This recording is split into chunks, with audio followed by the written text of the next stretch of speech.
Our first belief is that after a good time for the beer industry over the past certainly 10 years or so, we believe that the road ahead is going to get a bit tougher for you in the chain, and predominantly certainly for the brewers.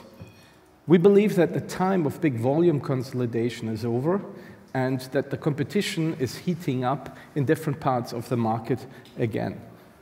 All of you know that the per capita consumption in the mature markets is roughly flat, and the competition in the emerging or hot markets in the world is certainly pretty fierce. We believe that volatility is going to be a permanent feature of the industry going forward, not just for the beer industry, but for the overall agricultural input chains.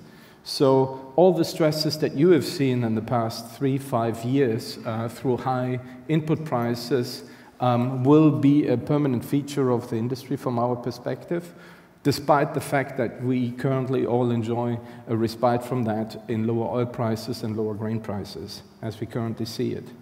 We believe that a couple of levers are available to you as players in the industry to address some of the challenges, and I'm going to share some of the things that we as a consulting firm are currently doing with some large players.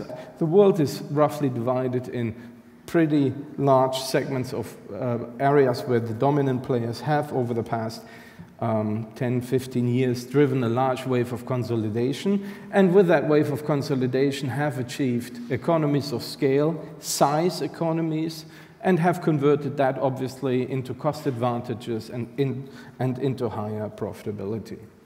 So what you see in the blue zone, which we call the chill-out zone, are all the mature markets, all the rich countries, where largely you see all these dots lying on top of each other, which practically means that neither per capita GDP is growing rapidly, nor is per capita beer consumption growing into the vertical axis. So that's the chill-out zone, or the rather flat area of the mature markets. Obviously, you see what we call the hot zone, which is the area where people have more money to spend, and they start spending more of that money on beer consumption. That's obviously what you as an industry want to see. So the hot zone, where the growth of the market, both in volume as well in value, takes place.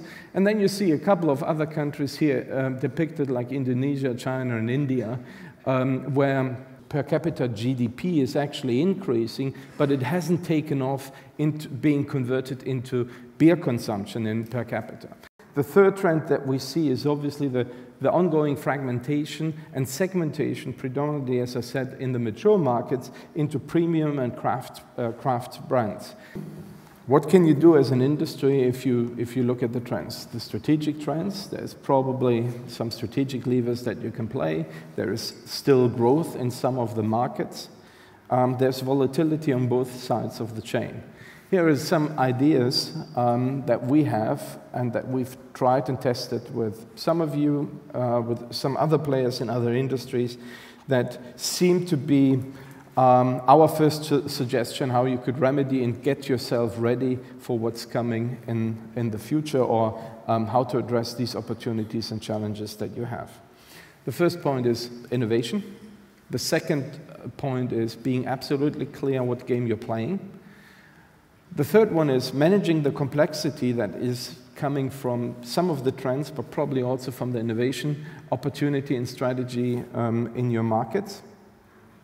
Build in flexibility where you can in your supply chain, and try to collaborate as an industry along the supply chain to make sure that whatever opportunities you have through exchange of information and joint planning across the value chain, you reduce the risk and volatility to what is the systemic risk of any system that you have. So there's obviously, in the area of the chill-out zone, the mature markets, an extremely high rate of innovation, yeah? Measured as product innovation, recipe innovation, packaging innovation, other things. You do that, but you don't gain a lot of actually growth in the market. So the innovation in those markets is one, to stay fresh and to stay at the top of the mind of the consumer. So it's innovation that seems to be necessary, at least competitively, to gain or keep your market share in those markets. The hot zone, sort of the market where we see both per capita GDP growing as well as per capita beer consumption growing, you see apparently a nice correlation between sort of the rate of innovation and the rate of spend growth on beer that you see in those markets.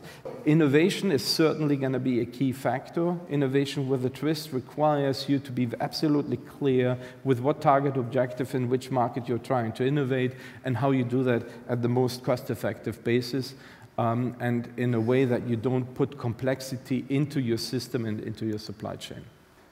Be clear what game you actually play. We saw the strong differentiation between the craft brewers and the premium brands, and that they seem to be gaining a lot of the market growth in certainly the mature markets. This slide is an old slide that goes back to Michael Porter, one of the grandfathers of modern strategic thinking, and he made the very simple observation that you don't want to get stuck in the middle. The big guys were usually playing a cost game. They were running lean and mean machines, and he found in all of the markets small and focused and differentiated players that have considerably less market share, but were able to get premiums over the cost player in the market that allowed them to operate at such a rate that their return on investment was actually quite comparable to the return of investment of the big guys. I think managing complexity, the complexity of your product portfolio needs to be top of your agenda, in particular if you're playing a game where you're actually trying to combine a niche play with a large volume play. And this chart exemplifies a typical approach how you would manage your complexity. You would try to figure out which product actually gives you money. You plot that. You figure out which product actually destroys value, which actually doesn't add a lot of value, and try to. All of you know that supply chain is notoriously difficult. You're always coping with exceptions and surprises that you're dealing with, and that will never go away, not even in the most perfectly organized company. You will have to deal with that. But it is usually worse in those situations when you don't propagate information that players and suppliers and producers along the value chain actually have and don't share with each other.